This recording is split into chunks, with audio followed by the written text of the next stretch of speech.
Et voici Marabunta, c'est un jeu pour 2 personnes à partir de 10 ans pour des parties d'environ 30 minutes. Dans Marabunta, les joueurs sont en fait des fourmilières qui vont essayer de conquérir le maximum de territoire.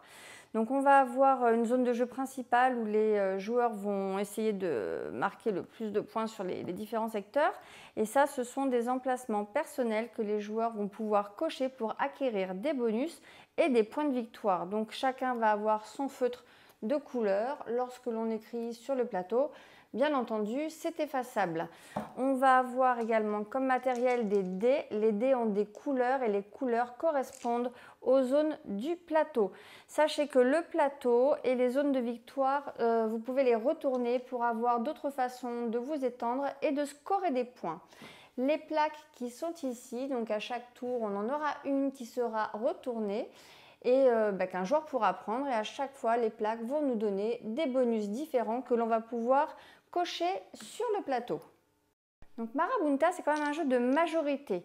Donc on va essayer de répandre la fourmilière sur les différentes zones du plateau, mais on va avoir aussi des règles d'écriture à respecter. C'est-à-dire que lorsqu'un joueur va pouvoir, dans le cadre de la partie, commencer à écrire une première valeur sur le plateau, eh ben les prochaines valeurs qu'il pourra noter devront toujours être notées sur une case adjacente à ce qu'il a déjà écrit.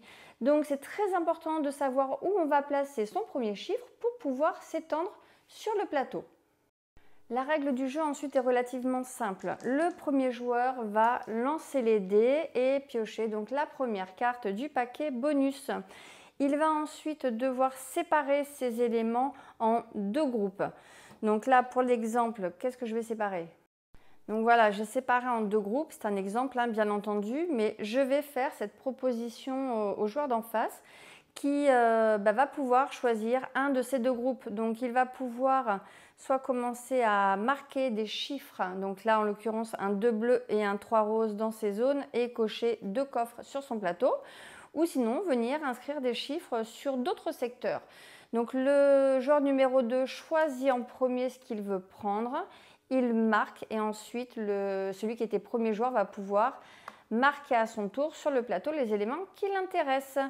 Une fois que c'est fait, cette carte est défaussée, on en pioche une nouvelle et l'autre joueur devient joueur numéro 1 et à son tour, il va également lancer les dés et de nouveau les répartir pour les proposer à l'autre joueur.